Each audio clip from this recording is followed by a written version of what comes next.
After all the buildup about the new voting machines and how they would improve the voting process, the start of primary voting was a disaster. Let's bring in our political analyst, Dr. Rashad Richey.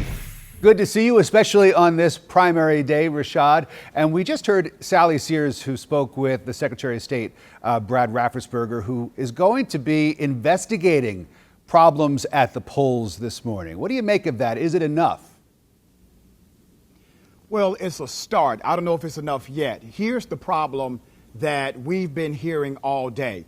Not only are there massive lines, there's a systemic issue with some of these voting machines.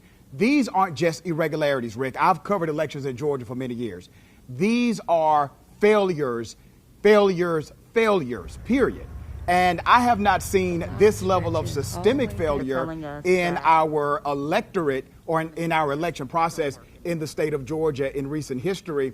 So I'm looking not only at an investigation for what's happening today, but we got reports 2 weeks ago that individuals, especially those in Fulton County, voters did not receive an absentee ballot. Some absentee ballots arrived yesterday. If they put that absentee ballot in the mail, their vote will not be counted in the state of Georgia. So I'm not just looking at this to be investigated, but I'm looking at that to be investigated as well. My social media was blowing up this morning, Rashad, with people reaching out to me and saying that they were experiencing what they called voter suppression, that these problems at the polls were about more than just technical glitches.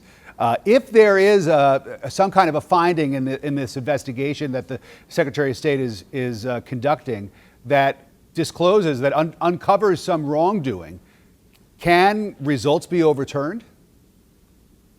Well, Georgia courts are allowed to overturn results. And Rick, it actually happens semi-often in the state of Georgia. But let's look at what suppression is, because I've been getting the same inboxes and tags on social media. Suppression is when somebody says, you know what?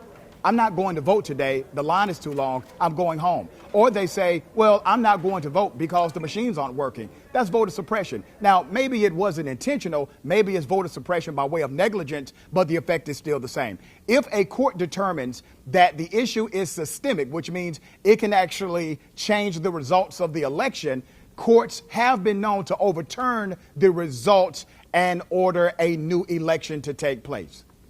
All right, Rashad, we're going to have to leave it there for now, but we'll be talking with you more throughout the evening. Rashad Richey, always good to speak with you, my friend. We are just getting started with our election coverage. We'll be streaming starting at 7